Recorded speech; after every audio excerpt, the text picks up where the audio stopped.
at ang kalayaan na nagmumula sa iyo. Ikaw po, O Diyos, ang aking itinataas. Sa pagtayo ko sa iyong salita, gagamitin mo lang ako ayon sa inyong kapangyarihan. At dalangin ko rin, Ama, na ang mga kapatid kong ito na sa ngayon, Panginoon, ay nakahanda upang mapakinggan ang mensahe mo, Panginoon. Lord, ikaw po ang humipo sa kanilang puso, ibukas mo po ang kanilang mga kaisipan na maunawaan ng bawat isa ang anumang kapahayagan na ibababa mo, Panginoon. Sa oras na ito, Panginoon, maraming salamat at inaangkin ko na po ang katagumpayan ng gawain ito at ng mensahe mo sa pangalan ni Jesus. Amen. Amen. Praise the Lord. So sabi nga po dito sa Mateo chapter 7 verse 13 to 14, ang makipot na pintuan. 13, pumasok kayo sa makipot na pintuan sapagkat maluwang ang pintuan at malapad ang daang patungo sa kapahamakan. At ito ang dinaraanan ng marami. 14. Ngunit makipot ang pintuan at makitid ang daang patungo sa buhay at kakaunti lang ang nakasusumpong niyon. Amen? So, ayun nga po, sabi dito, gaano kakipot ang makipot na daan na tinutukoy sa ating pag-aaralan? Dito po ay binanggit ng Panginoong Hesus ang makipot na pintuan na tinatawag ding makipot na daan. Sa Lucas chapter 13 verse 24 hanggang 23 hanggang 24, ano po ang sabi doon? Sabi po doon, may isang nagtanong sa Panginoon, Ginoo, kakaunti po ba ang maliligtas? Sinabi ng Panginoon sa Lucas chapter 13 verse 24, pagsikapan ninyong pumasok sa makipot na pintuan. Bakit kaya ito ang sagot ng ating Panginoon sa nagtanong sa kanya? Sabi doon ay ano po? Pagsikapan. Pagsikapan daw po natin. Tayo po ito, tinutukoy dito. Sinabi ko sa inyo, marami ang magpipilit na pumasok, ngunit hindi makakapasok. 'Di ba? Napakadiin ng mga pananalita dito ng ating Panginoon. Sabi doon, ikinumpara ni Jesus ang makipot na daan sa maluwang na daan na patungo sa kapahamakan at ito ay ang impyerno, mga kapatid. Talagang may impyerno. At sinabi rin ng Panginoon na marami ang tumatahak sa daang iyon. At sa kabaliktaran ay sinabi ng Panginoon na maliit ang pintuan at makipot ang daan na humahantong sa buhay o kaligtasan. At kakaunti lamang ang nakasumpong niyon or kakaunti lamang ang nakakasumpong niyon. Amen. Ibig sabihin ay talagang napakahirap talagang pumasok dito. So tunghayan po natin, ano ba ang nagre-represent dito sa salitang makipot na daan? Ano ang eksaktong kahulugan ng pananalitang ito? Gaano karami ang marami at gaano kaunti ang kakaunti? Ito mga kapatid ang nais ipaunawa ng ating Panginoon sa mensaheng ito, no? Una, dapat nating maintindihan na si Jesus ang pintuan na dapat pasukan ng lahat upang magkaroon ng buhay na walang hanggan. Sino daw po ang tinutukoy dito na makipot na pintuan o daan? Ang Panginoong Jesus. Siya lamang talaga ang nag-iisang pintuan. Siya lang ang nag-iisang Diyos na daan patungo sa buhay na walang hanggan o sa kaligtasan. Iyon po ang sabi dito. Praise God. Walang ibang daan dahil siya lamang ang daan, ang katotohanan at ang buhay. Sinabi po yan sa John chapter 14 verse 6. Ang daan patungo sa buhay na walang hanggan ay iisa lamang at ito ay walang iba kundi ang Panginoong Jesus. Amen? Sa diwang ito, sa diwang ito, makipot ang daan dahil ito lamang ang tanging daan at kakaunti lamang ang dadaan dito kumpara sa mga hindi dadaan. Maraming tao ang magtatangka na maghanap ng ibang daan patungo sa Diyos. Susubukan nilang pumunta sa langit sa pamamagitan ng ng mga batas at alituntunin ng gawa ng tao. 'Di ba? Nakita na po ba natin sa panahon ngayon, ang daming tao mga kapatid na talagang gawa-gawa sila, naniniwala sila doon sa mga batas ng mga tao. Isa na po ditong kaparaanan nila is yung panghawakan kung anong relihiyon mayroon sila. 'Di ba po? Dati ganoon nga po tayo mga kapatid. Dati talagang andoon yung ang ating pinanghahawakan kung anong relihiyon mayroon tayo sa ating mga pamilya, no po.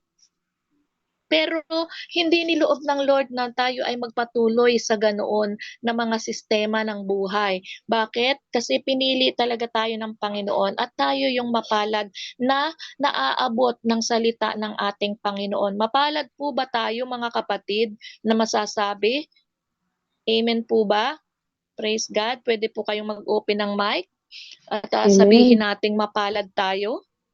Praise God. Mapalad tayo. Amen. Tunay nga po. At sabi nga dito, maraming tao ang magtatangka nga na maghanap ng iba't ibang daan patungo sa Diyos. Susubukan nilang pumunta sa langit sa pamamagitan ng mga batas at alituntunin. Yan nga po ang nangyayari ngayon, no? Nag-aapuhap ang mga tao, ang maraming karamihan ay talagang nag-aapuhap sila, na talagang gumagawa sila ng sa sarili nilang lakas, karunungan, na ang layunin din naman nila is yung kumbaga sa maranasan yung kabutihan ng ating Panginoon, no po? Pero hindi 'yun ang hindi 'yun ang basihan mga kapatid. At ito nga po yung sabi doon, hindi sa mga relihiyon ang ating sabi nga masasabing tayo ay maliligtas. At ito ang marami na sabi doon, tatahak sa maluwang na daan na hahantong sa walang hanggang kapahamakan. 'Di ba? So ibig sabihin kahit na anong pag-aapuhap nila, kahit na anong sabi nga sunod nila doon sa kanilang sinusundan, katulad nga yan sinabi kanina na yung batas ng tao ang kanilang pinanghahawakan o sinusundan at gumagawa sila ng iba't ibang paraan para lamang masabi na sila ay sumusunod sa kalooban ng Diyos na kanilang pinaniniwalaan. Pero hindi nga po iyon, 'di ba? Hindi iyon ang paraan ng Panginoon na para sabi makamtan ang buhay na walang hanggan. At ang dulo noon ay talagang kapahamakan. Yun ang sinasabi ng ating Panginoon. Sa walang hanggang sabi dito, sa walang hanggang kalaliman, naglalagablab na balo ng impyerno sila mapupunta kasi hindi naman totoong kalooban ng Diyos yung nilalakaran nila. Sarili nila yun mga kapatid.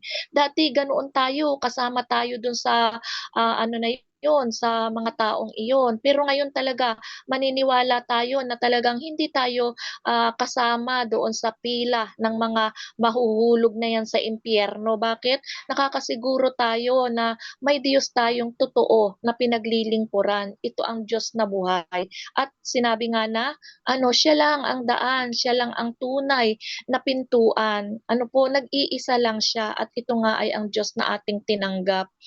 Kaya ako'y naniniwala na lahat tayo mga kapatid ay dumadaan na sa makipot na pintuan o kumbaga yung iba, sabi ko nga kanina habang ito po ay aking pinag-aaralan ay sabi ko siguro yung mga pastor masasabi ko nakapasok na sila talaga doon sa makipot na ito na na pintuan kasi tingnan mo yung mga pinagdadaanan nila na matitindi rin ang pagsubok, mas matitindi talaga ang pagsubok ng mga pastor, mga kapatid, no? Talagang sabi ko nga, pinahihintulutan din po ng Lord na na isa ako sa masaksihan ang mga pagsubok ng ilan sa mga pastor na kilala ko, at sabi ko, Lord, salamat kasi pinagtiwalaan mo ako ng mga pagsubok na yon na nakikita ko sa mga lingkod mo na kumbaga sa ano ay inaano ko sa sarili ko na bakit kaya pinapahintulutan ako ng Panginoon na masaksihan ko ang pinagdadaanan ng mga ibang pastor na kilala ko, 'di po ba? Na kung titingnan ko sila at sabi ko nga parang wala naman silang problema, ano po, parang wala. Pero pag tumulo na ang luha nila, talagang mata-touch ka. At kahapon lang po nung church namin, yung aming pastor na naka-assign po dito sa outreach ay salamat sa Diyos at gano'n po kadali yung recovery niya do'n sa pagkaka-opera niya sa kanyang pisngi na nagkaroon po kasi siya ng bukol. Pero hindi pa po malaman kung yun by cancer or hindi. Pero siyempre dine-declare natin na hindi naman na cancer yun, hindi cancer yun, 'di ba? Yun yung hinihiling natin sa Panginoon. At talagang kahapon, grabe, siya po ay 74 years old na, pero talagang napaka-strong po niya. Ang ganda ng kanyang testimony, talagang mata-touch ka dun sa mga ni-testify niya about sa pinagdaanan niya. Talagang sabi ko hindi biro. At alam niyo po 'pag talagang tayo ay nasa Panginoon, sabi nga ay yung mga patotoo ng ating mga kapatid, yung mga naririnig natin sa kanila, kung talagang sabi nga ay ating pag-aaralan at itatayo natin ang ating sarili sa kanila, alam niyo po ba na mapapaiyak ka din kasi bakit? Yung kumbaga yung pinagdadaanan nila ay iba dun sa pinagdadaanan mo, 'di ba? Parang talagang puso, puso talaga ang inaano, ang gumagalaw ang Diyos sa ating mga puso, 'no po? Kaya sabi ko nga, itong mensaheng ito, sabi ko nga, ang dami kong puwedeng masabi sa sarili ko na hindi para ihayag ko sa mga tao o sa katulad niyo ang mensaheng ito, kundi talagang ito po ay unang-una na sa aking buhay, sa aking pinagdadaanan, sa aking karanasan. So, sabi siguro kailangan talagang tayuan natin, 'no po. So, sige po ituloy natin 'no, sinabayan ko lang ng isang testimony ano po. At sabi nga po dito, um, praise God.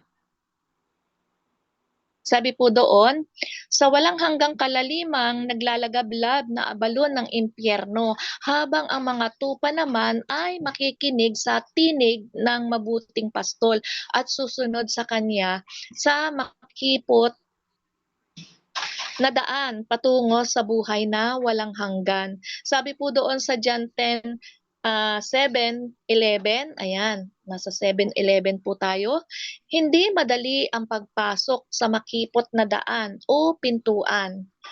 Sabi ay malinaw na ipinaliwanag ito ng Panginoon ng kanyang sabihin sa kanyang tagasunod na dapat magsikap. Yun po talaga ang madiin na sinasabi ng Panginoon, masikap o magsikap na pumasok doon. Ibig sabihin, hindi po pala ito basta natin makakamtan ano, ang ang makapasok sa makipot na daan, kundi sabi ito ay pinagsisikapan po talaga. Ano po mga kapatid, paulit-ulit niya pong sinasabi dito na pagsikapan, magsikap, 'di ba?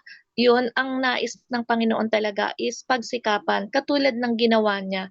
Pinagsikapan niya na mapagtagumpayan ang kanyang, ang kaligtasan natin doon sa krus ng Kalbaryo. Alam naman po nating lahat 'yan at 'yun ay malinaw na talagang pinagdaanan ng ating Panginoong Hesukristo, 'di po ba? Na para sabi nga ay pumasok doon ang salitang magsikap.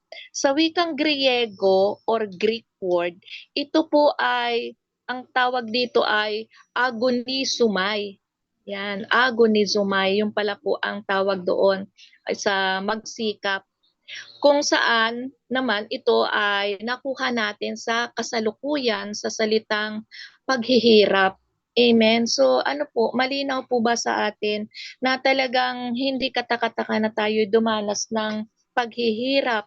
Amen. Ibig sabihin, tanggapin natin mga kapatid na talagang tayo po ay maghihirap or talagang may paghihirap tayong pagdadaanan o mararanasan. Ito po mga kapatid ang pinakapunto ng mensaheng ito. Nangangahulugan po ito na mahihirapan ang sino man sa atin na magnanais na pumasok sa makipot na pintuan at posible na daranas ng pagdurusa. So ayan, mga kapatid, tayo po ba ay nahihirapan? Gusto na ba nating umatras? Parang gusto ko minsan, parang gusto kong sabihin sa Lord, Lord, parang ayoko nang ituloy. Pero hindi po mga kapatid pwede. Hindi pwedeng mangyari yun mga kapatid. Napakadami nating kailangang pagtagumpayan sa mundong ito. Sa totoo lang po mga kapatid, hindi po madali. Hindi madali ang pumasok sa makipot na daan.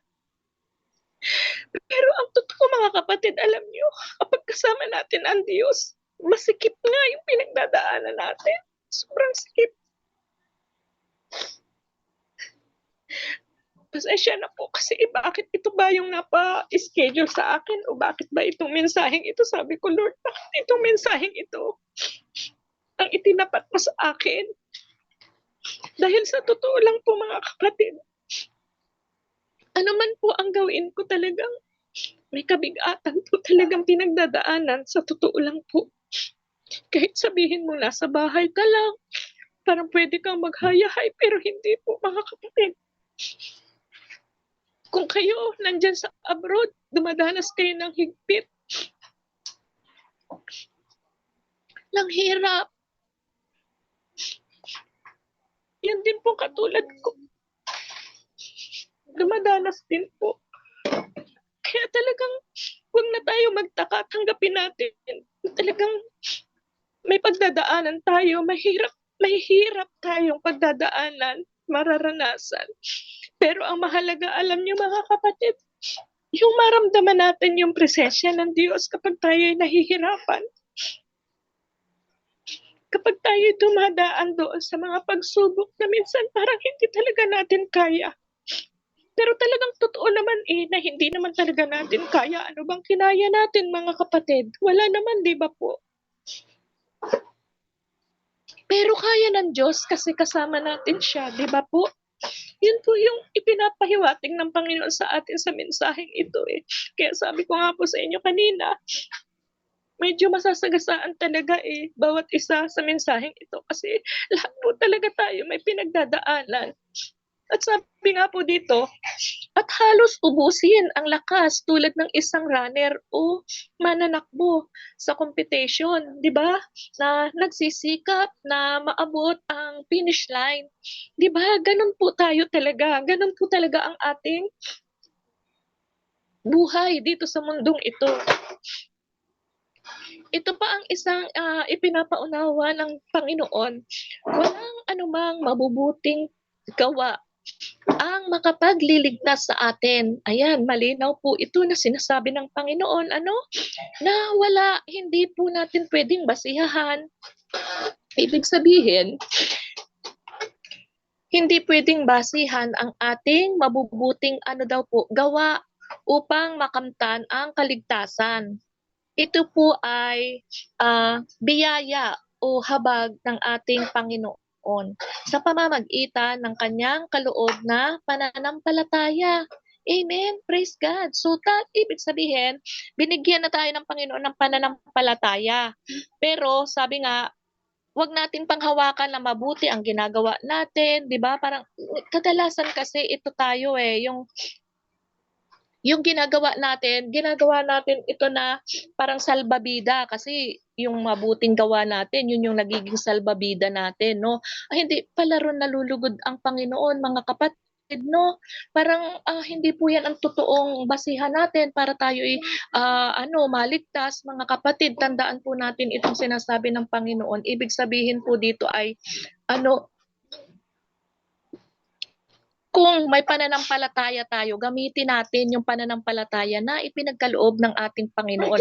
At yun po ang makapagdadala sa atin sa kaligtasan. Yung pananampalataya, yung faith natin mga kapatid. Ibig sabihin, kung naniniwala tayo mga kapatid na tayo ay nakapasok na sa pintuan na makipot o sa makitid na daan, ibig sabihin, tinanggap na natin ang ating Panginoon. Ay ano pa ba ang dapat nating ipag-alala? Ibig sabihin na ibigay na sa atin ng Panginoon yung pananampalataya, magtiwala na lang tayo sa ating Panginoon sa magagawa niya. Yun po yung ipinababatid ng Panginoon sa mensaheng ito sa atin. Yung pinakamalaking faith na ibinigay ng Panginoon sa atin. Ano po? Yun yung ating kakasangkapanin para tayo ay makaabot doon sa panuntunan na tayo ay magkamit ng buhay na walang hanggan. Amen? Ito po ay sa biyaya o habag ng ating Panginoon sa pamamagitan ng kanyang kaloob na pananampalataya. Sabi doon sa Ephesians chapter 2 verse 8 to 9, walang sino man ang sabi doon makakapunta sa langit bilang bayad sa kanyang mga gawa. Ngunit mahirap ang pagpasok sa makipot na pintuan dahil sa likas na pagmamataas ng tao.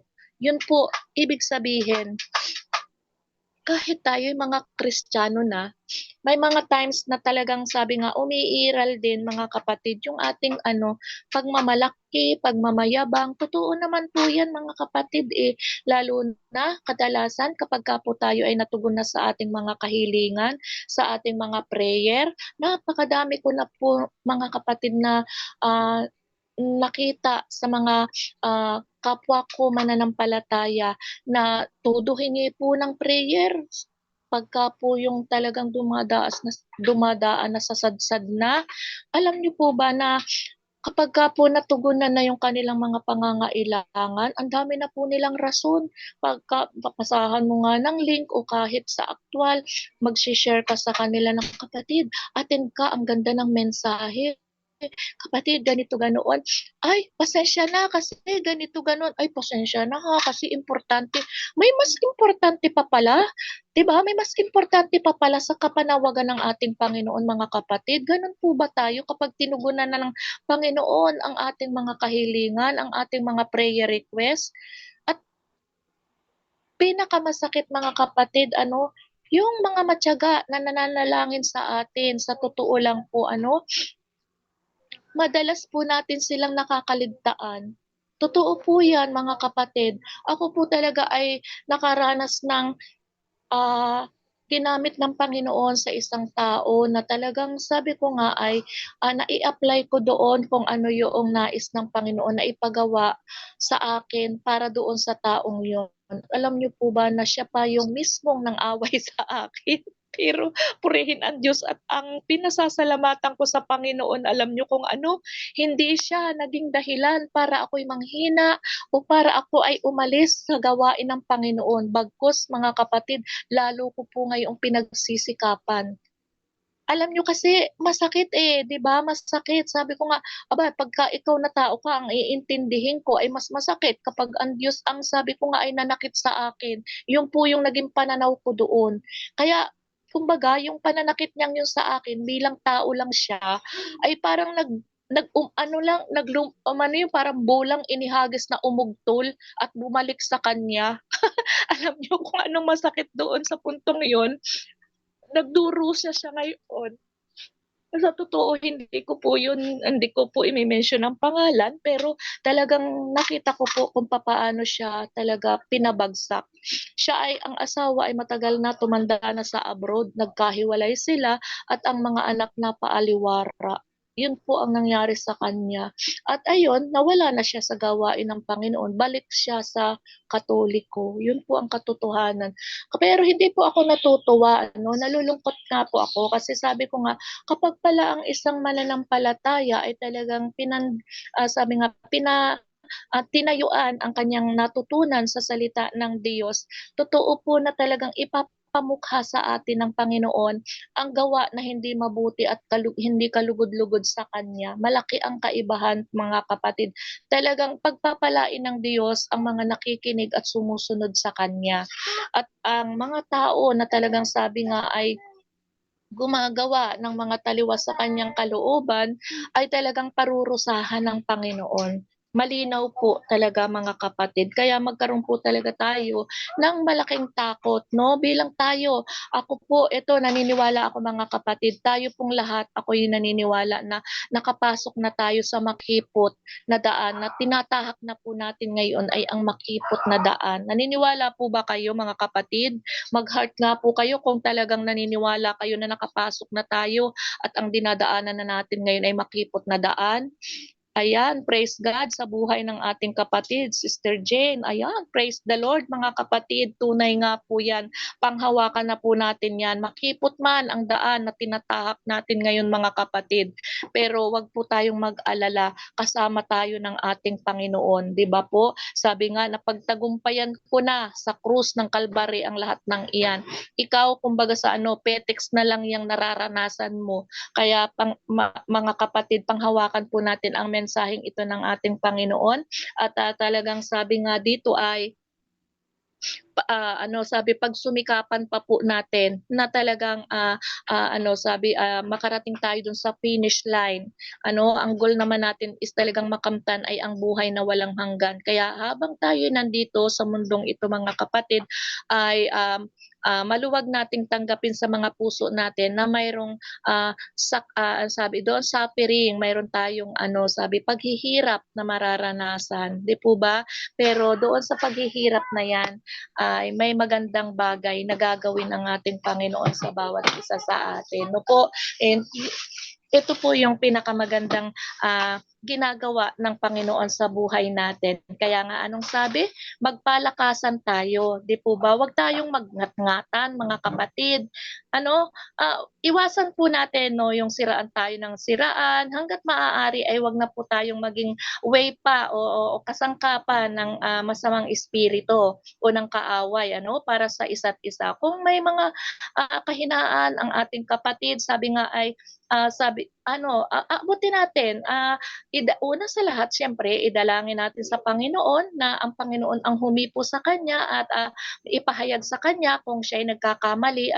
Yun naman ang tunay na turo ng Panginoon sa atin eh. At minsan may mga tao kasi or mga mananampalataya na mahina kapag sila ay nare-rebuke. Hindi lahat tayo ay kayang tanggapin kapag tayo nare-rebuke. Mas marami po talaga dito ang nare-rebuke na hindi nila kayang tanggapin. Mas mayroon dito na mayroong mga kapatiran tayo na pag na-rebuke ay umalis na sa gawain, ayaw nila, 'di ba? At dadagdagan pa nila lalo, para bang ganun ang pakiramdam nila sa sarili nila na parang down na down sila, yung aping-api. Yan ay hindi kalugod-lugod sa Panginoon, mga kapatid. Kapag tayo nare-rebuke at yan po yung ating nasa puso ay talo tayo, masasabi natin talo tayo. Hindi tayo makakarating sa finish line, mga kapatid. Ang mangyayari sa atin, back ulit tayo doon sa paano tayo makakapasok sa makipot na daan. Nakapasok na nga tayo. Babalik na naman tayo, mga kapatid, di ba po? At ang mangyayari pa ay yung chance na ibibigay sa atin ng Panginoon ay doon, sabi natin, naranasan ko nang pumasok dyan sa makipot na daan na yan. Pagkahaba-haba naman yung makipot na daan na yan. Sabi natin, kaya sige, balik na lang ako at doon na lang ako sa mas maluwang na daan, mas madali doon, shortcut at hayahay pa doon.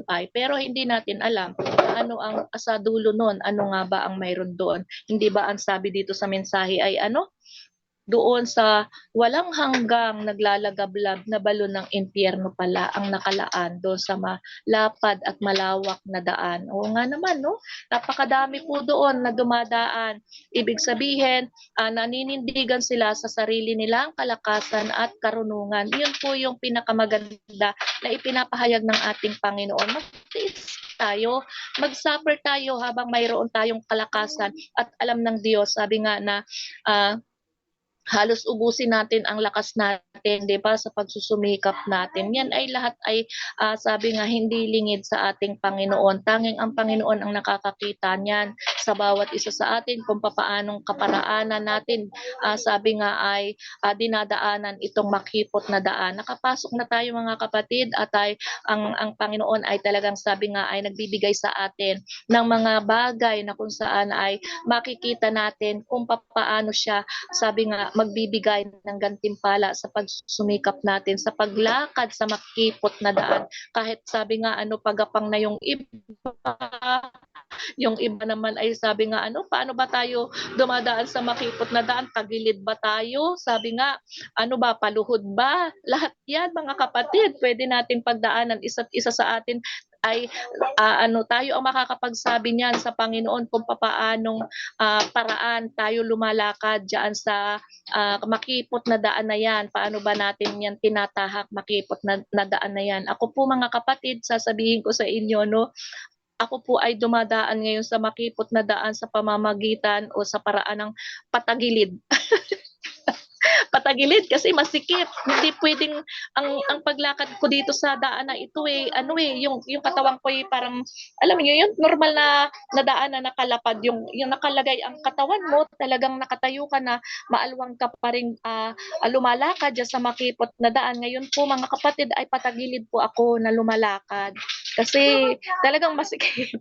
masikip po ngayon ang dinadaanan ko. Pero ang magandang ginagawa ng Panginoon, alam niyo sa buhay ko, may kalakasan at laging may ngiti na na ibinibigay ang Panginoon kahit dumadaan akong patagilid, kahit lumalakad akong patagilid diyan sa daan na yan na nasa harapan ko ngayon. Kaya glory to God at sabi ko nga Lord, salamat na binigyan mo ako ng pagkakataon na maipahayag ang mensaheng ito na ikaw rin naman Panginoon ang nagbigay ng kapahayagan kung anong ibig sabihin nitong makipot na ito at ikaw po pala ito Panginoon. Ngayon ko lang po napagtanto na nagre-represent po pala itong makipot na daan na ito ay ito si Jesus Christ. Amen. So ibig sabihin hindi po simple ang pagtanggap natin sa Panginoon, talagang may pagdadaanan po, no? So ngayon po tapos na po yung aking